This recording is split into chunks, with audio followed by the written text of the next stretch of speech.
আমরা জাহান্নাম বলি, তারা নরক বলে। তবে নরকটি জাহান্নামটি এমনই কোন ভয়াবহ খাতারনাকময় জায়গা।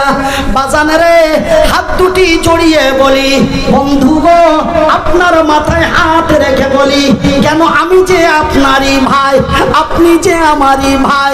কাল কিয়ামতের দিন কঠিন হাসরের ময়দানে আমার আল্লাহর ফেরেশতারা আপনার হাতে লোহার কড়ি বালা পড়াইয়া টেনে জাহান্নামের দিকে নিয়ে যাবে। আমি মনিরউদ্দিন দাঁড়িয়ে দাঁড়িয়ে কেমন দেখব, কেন আপনি যে আমারই ভাই। বন্ধুরে, আমি যদি হাই রোডে আপনাদের এলাকায় অ্যাক্সিডেন্ট হয়ে যায়, বা কেউ যদি আমাকে অন্যভাবে অন্যায়ভাবে ধরে বেজ্জতি করে মারে, আমার ভাই দাঁড়িয়ে দেখতে পারবেন না, অবশ্যই সেখানে প্রতিবাদ করবেন। কিন্তু সেই দিন তো প্রতিবাদ করার মতো ক্ষমতা আমার আল্লাহ এবং তার রাসূল ছাড়া আর কেউ নাই। সেই দিন আমি মনিরউদ্দিন কেমন করে আপনার দিকে দেখব, আপনি কেমন করে আমার দিকে দেখবেন। তাই আজকে আমি বিনীত অনুরোধ করে বলে যাই, তাই আজকে আমি আপনাদের আকুলি বিকলি কাকুতি মিনতি করে বলে যাই, আমার আল্লাহ তার নিজের ভাষায় ডাক দিয়ে বলেন, বিসমিল্লাহির রহমানির রহিম,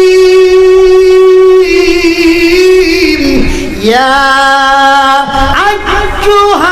আইয়ুহাল্লাযীনা আমানু দুখুলু ফিস-সিলমি কাফা ওয়া লা তাত্তাবিউ খুতুওয়াতিশ শাইতান ইন্নাহুম লাকুম আদুউম মুবিন। এই ঈমানওয়ালো, আমার আল্লাহ অন্য কোন ব্যক্তির ডাক দিয়ে বললেন না, কোন মদখোর, কোন সুদখোর, কোন অন্যায়কারী, কোন অত্যাচারী, কোন ঘুষখোর, কোন বেঈমানকে ডাক দিয়ে বললেন না। আমার আল্লাহ নির্ধারিত করে তাদের ডাক দিলেন, এই ঈমানওয়ালো, হে বিশ্বাসী গণেরা, যারা আমাকে এক আল্লাহ লা শারীকা লাহু বলে বিশ্বাস করেছো, যারা আমার নবীকে নবী বলে স্বীকার করেছো, যারা আমার সৃষ্টি জগৎকে বিশ্বাস করেছো, হে বিশ্বের বিশ্বাসী গণেরা, তোমরা পুরোপুরি ইসলামের মধ্যে দাখিল হয়ে যাও। জোহরের আজান হচ্ছে, আপনি জোহরের নামাজে চলে যান। আসরের আজান হলো, আপনি আসরের নামাজে চলে যান। মাগরিবের আজান হচ্ছে, আপনি চলে যান। ইশারের আজান হচ্ছে, আপনি চলে যান। মিনারায় ডাক দিছে, আসসালাতু খায়রুম মিনান নাওম। রে বিশ্ব জগতের লোকেরা, ঘুম চাইতে নামাজ ভালো, তোমাদের ঘুমটা ভেঙে নামাজে চলে যাও। বাজানে রে, প্রতিবেশী কেউ আত্মীয় মরে গেছে, জানাজার নামাজে চলে যাও। কোনো মিসকিন এসেছে, তাকে দুটো খাবার দিয়ে দাও। নবীর জন্মদিন এসেছে, তার মহব্বতে আল্লাহর জিকির করো, তার মহব্বতে আল্লাহর শুকরিয়া আদায়, খুশি মানাও। ভাইজান, যেই দিন যেই সময়টা যেই কাজের পড়বে, আমরা প্রত্যেকটি কাজ করব, কিছুই করলাম না। আর এই দিন, এই তারিখটা, এই দিনেতে রাসূল এলো, এই দিনে তার বিদায় হলো। এই দুটো শব্দ নিয়ে পাগল হয়ে গেলাম। আমি খুব নবীর দিওয়ানা। মিডিলে শপথ, মিডিলে শপথ, এই দিনেতে নবী এলো, এই দিনেতে বিদায় নিল, বাস। খবরদার, রিকোয়েস্ট ভাই হিসাবে বলে যাচ্ছি আপনাদের কাছে, আমি নিষেধ করি না। কেন নিষেধ করব? আমার রাসূল এসেছেন, জঙ্গলের পাখিরা আনন্দ, জঙ্গলের পশুরা আনন্দ, মায়ের কোলের কচি কচি শিশুগুলি মায়ের বিস্থল পান করে, আর তারা পা হিলিয়ে হিলিয়ে, হাত হিলিয়ে হিলিয়ে সেই দিন নবীর আনন্দ ভোগ করছে। আপনি আমি কেন করব না শোনা? কিন্তু আমরা শুধু নবীর বিদায় আর জন্ম এটাই তো শুধু আমার রসুলের আরকাম আহকাম নয়, আমার আল্লাহ তার রসুলের আরকাম আহকাম। আমার আল্লাহ বললেন, তোমরা যদি আমার প্রকৃত জান্নাতে প্রবেশ করতে চাও তবে পূর্ণাঙ্গ সমস্ত ইসলামের মধ্যে দাখিল হয়ে যাও। কেন জানো? কেন জানো? শয়তান তোমাদের প্রকাশ্য শত্রু, শয়তান তোমাদের প্রকাশ্য দুশমন।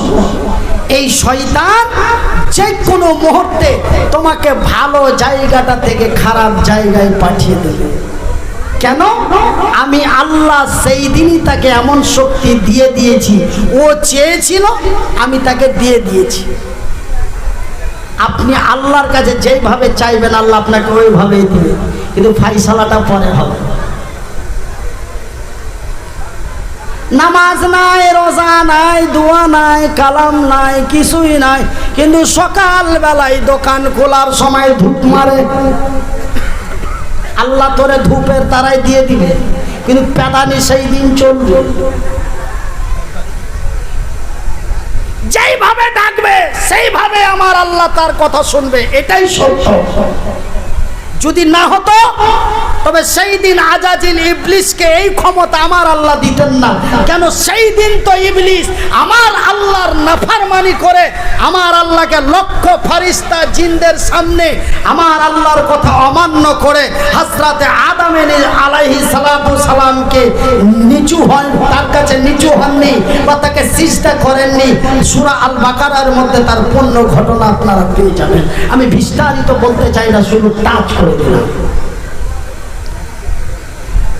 লক্ষ ফেরেশতা জিনদের সামনে আমার আল্লাহর কথা অমান্য করে। ইবলিস তার নাম আগে ছিল না, ইবলিস নামটি তার পরে হয়েছে। তার পূর্বের নামটি সুন্দর একটা নাম ছিল, তার নামটা ছিল আজাজিল। সমস্ত ব্যক্তিদের আমার আল্লাহ তার সৃষ্টিদের ডাকলেন মানুষ ছাড়া।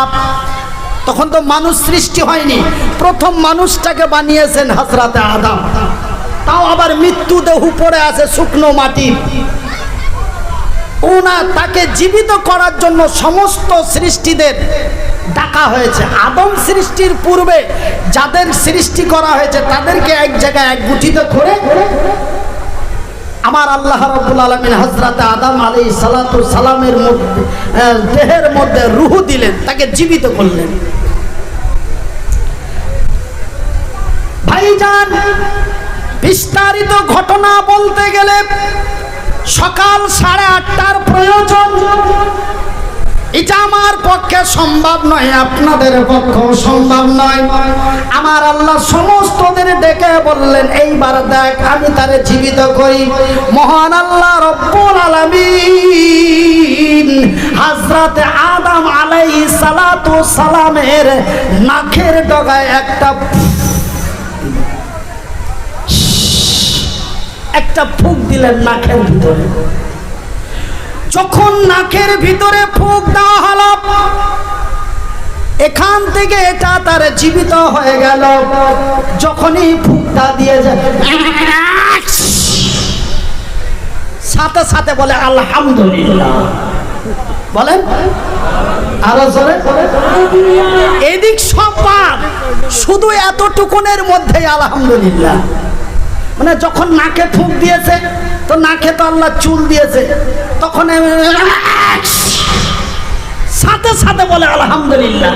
আমার আল্লাহ গর্ব করে বলে, দেখ রে দেখ, সুবহানাল্লাহ বলেন, নারে তাকবীর। দেখ রে দেখ রে, আগুনের তৈরিরা, নূরের তৈরি, বাতাসের তৈরি ফারিস্তারা, আমার জিনেরা, দেখ এই মাটির মানুষকে বানাতে নিষেধ করেছিলি, আমি তো তাকে পুনর্জীবিত করি নাই, সামান্য একটু দেওয়াতেই আমার শুকরিয়া আদায় হয়। পুনর্জীবিত করা হলো। বলে এবার তার কাছে তোমরা নত স্বীকার করে চলবে। সবাই আমার আল্লাহর অর্ডার মোতাবেক নত হয়ে গেল। কিন্তু আজাজিল বলে রব্বুল আলামিন, তোমার যত ফারিস্তা জিন আছে সব চাইতে আমি আপনার ইবাদত বেশি করি। আমি আর কত এর চাইতো যদি আপনার তাসবিহ জিকির বেশি চান তাও দিতে পারি, কিন্তু আমি আগুন হইয়া মাটির কাছে নত হতে পারি না। আমি কি তোমার ইবাদত কম করি? আমি কি তোমার কথা এক চুল পরিমাণ অমান্য করেছি? প্রয়োজন পড়লে আপনার ইবাদত যাহা করি তার ডবলেরও বেশি করব, কিন্তু আমি আগুন হয়ে মাটির কাছে নত হতে পারি না। আমার আল্লাহ রাগ হয়ে গেল, তিনি জাব্বার। আমার আল্লাহ বলেন বেরিয়ে যা ইবলিস শয়তান। সেই দিন নামটি তার চেঞ্জ হয়ে গেল, কিন্তু পূর্বে নামটি ছিল তার আজাজিল। আমার আল্লাহ জাব্বার হয়ে রাগে রাগান্বিত হয়ে বলল বেরিয়ে যা ইবলিস শয়তান। সেই দিন থেকে তার নামটি হয়ে গেল ইবলিস শয়তান। সে আল্লাহকে খুব সুন্দর চিনে, সে আমার আল্লাহকে খুব সুন্দর মানে, সে আমার আল্লাহকে খুব সুন্দর বিশ্বাস করে। সেই বিদায় কালে মাবুদের দরবারে বলে আল্লাহ তোমার নাম তো রহমান, তোমার নাম তো রহিম। কত খাতারনাক মাল, বুঝতে পারছেন? তুমি তো অতি দয়ালু, দয়া দাতা, তোমার দয়া এবং মায়ার সীমা নাই। মাবুদ গো, এই মাটির আদমের কারণে আজকে তোর রহমত থেকে বঞ্চিত করে দিলি, বঞ্চিত করে দিলি হয়ে গেলাম। কিন্তু আল্লাহ তোর তো দয়ার সীমা নাই, তোর তো মায়ার সীমা নাই। ওগো আল্লাহ, বিদায় কালে শেষের বেলা একটি আবেদন নিবেদন করি। কি চাস? বলে মাবুদ, এই মাটির আদমের জন্য আজকে আমারে জাহান্নামে যাইতে হবে। তুমি এমনই একটি আমাকে স্পিরিট ক্ষমতা দিয়ে দাও যেন এই আদম থেকে নিয়ে তার 14 বংশকে নিয়ে আমি একসাথে জাহান্নামে যাইতে পারি। এমন একটা ক্ষমতা আমাকে দাও। আমার আল্লাহ বলেন যা,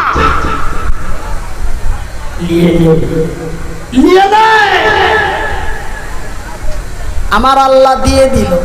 কিন্তু শোন, একটা কথা মনে রাখ, সারা আমার প্রকৃত বান্দা যারা আমাকে একলা শারীকা লাহু বলে বিশ্বাস করে নেবে, তাদেরকে তুই কোনো সময় কখনো কোনো মুহূর্তে আমার জায়গা থেকে তোর জায়গায় নিয়ে যেতে পারবি না। এটা আমার সত্যি। ভাইজান বন্ধুরে, প্রথম শয়তানি করেছিল, প্রথম ভালো জায়গা থেকে বিচ্ছিন্ন করেছিল। ভাইজান, এই আদম এবং আদম সন্তানের প্রয়োজন পড়েনি। সেই দিন হযরত আদম আলাইহিস সালাতু সালামের বিবি সাহেবাকে বহিকে দিয়েছিল। সেদিন কি কম চালাকি খেলেছে? আপনাদের ইতিহাস জানা রয়েছে, আমি সেটা বিস্তারিত করতে চাই না। তবে ভাইজান, আব্বা জানেরা, আমার স্ত্রীদের কথা শুনতে হয়, কিন্তু শোনার আগে ভাবতে হয়। কেন? স্ত্রী আপনার আমার স্ত্রী অত্যন্ত মূল্যবান বস্তু। সেটা আমার আল্লাহ অতি নিয়ামত হিসাবে পৃথিবীর মানুষকে দিয়েছে। আপনি তার কথা শুনুন। আপনি কিছু একটা কাজ করবেন, স্বামী স্ত্রী উভয়ে পরামর্শ করুন। আপনার স্ত্রী আপনাকে একটা পরামর্শ দিচ্ছে, আপনি পরামর্শটা নিন। আপনি তাকে হেউ করে উড়িয়ে দেবেন, তুই মেয়ে মানুষ কি বুঝিস, এই বলে তাকে ব্যঙ্গ করে দিয়েন না। তার যুক্তি, তার পরামর্শটা নিতে নিয়েই কাজ করবেন না, একটু ভাববেন। ভাবিয়া করিও কাম করিয়া ভাবিও না। হযরত আদম আলাইহিস সালাতু সালামের কাছে ইবলিস শয়তান চলে গেল। জান্নাতের ভিতরে কত বড় ক্ষমতা! জান্নাতের ভিতরে যে বলে, আদম রে তুই এত খেপা।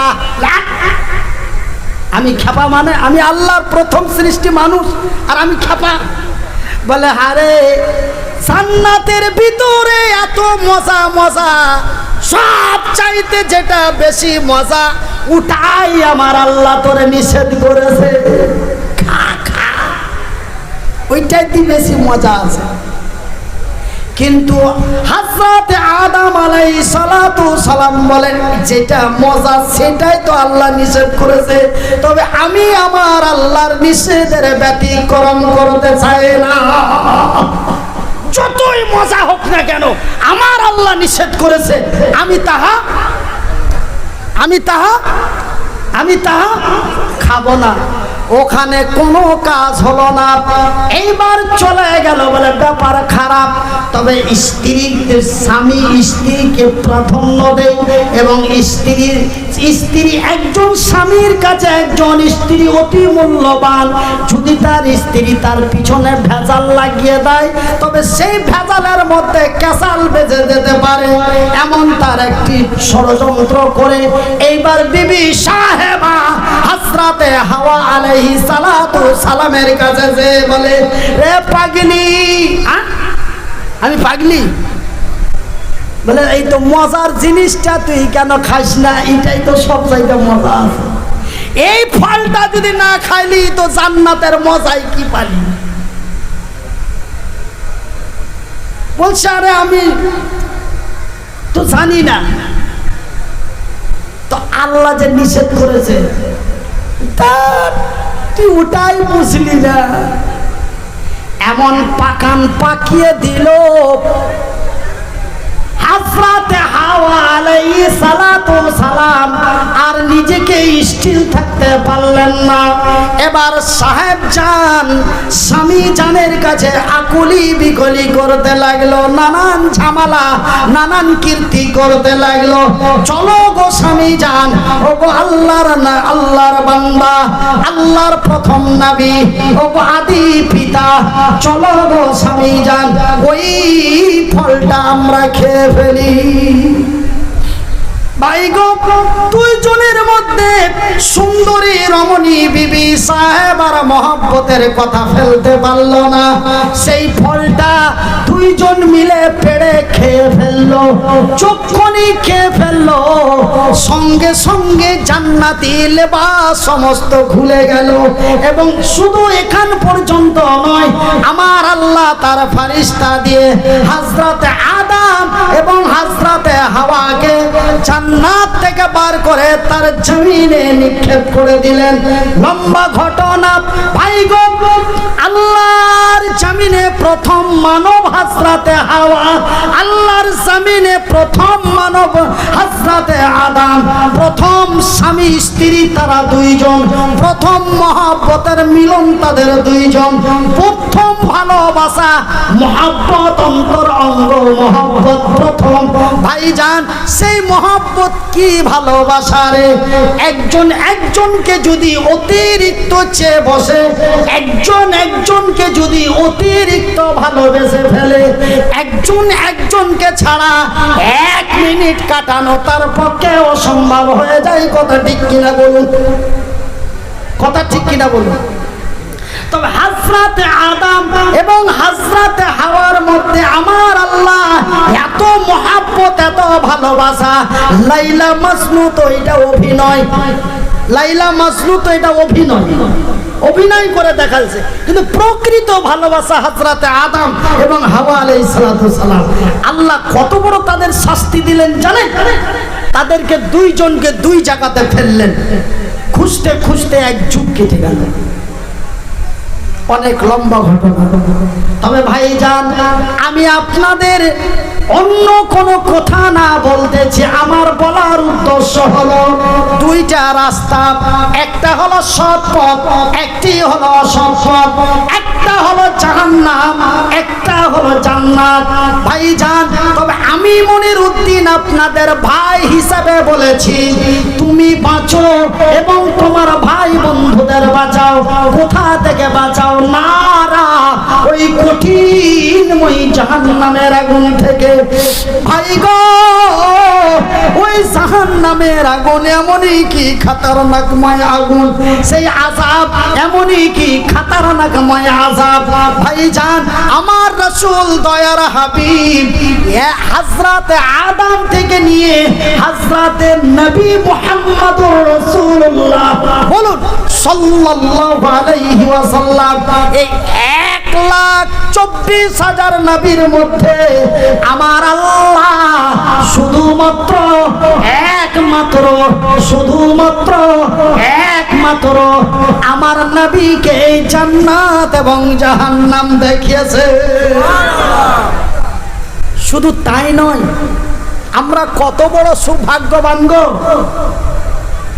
আমরা যেই নবীর উম্মত, সেই নবীকে আমার আল্লাহ তার জান্নাত এবং জাহান্নাম সচক্ষে দেখিয়েছেন। আমরা কত বড় সৌভাগ্যবান।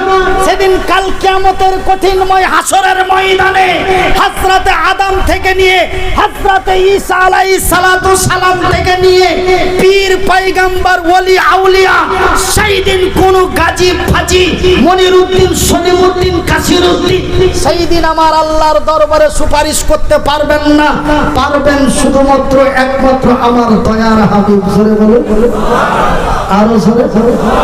আমরা সেই নবীর উম্মত, একটু লজ্জা করুন শোনা। আজকে আমাদের দ্বারা কেন অন্যায় হয়? আমরা সেই নবীর উম্মত, যেই নবী কাল কিয়ামতের দিন কঠিনময় হাসরের ময়দানে আমাদের জন্য সুপারিশ করবেন, অন্য কোন নবী পারবেন না। ওই ঘটনা বলতে গেলে আবার এক্সট্রা আলাদা টাইম লাগবে। সেই দিন কাল কিয়ামতের কঠিনময় হাসরের ময়দানে পীরের কাছে যাবে, ওলির কাছে যাবে, আউলিয়ার কাছে যাবে, গাজী বাবা, হাজী বাবা, মুনির বাবা, হুজুরুল বাবা, হুজুর বাবা, প্রধানমন্ত্রী, রাষ্ট্রপতি, রাজ্য সরকার, ধন ফেলেন, মা বাবা, চাচা, বউ, বেটা, প্রত্যেকের কাছে যাবে। আদমের কাছে যাবে, ইব্রাহিমের কাছে যাবে, ঈসার কাছে যাবে, কোনো ঠাঁই পাবে না। ঠাঁই যদি পাও রে, সেই দিন আমার দয়ার হাবিবের কাছে। জোরে লা ইলাহা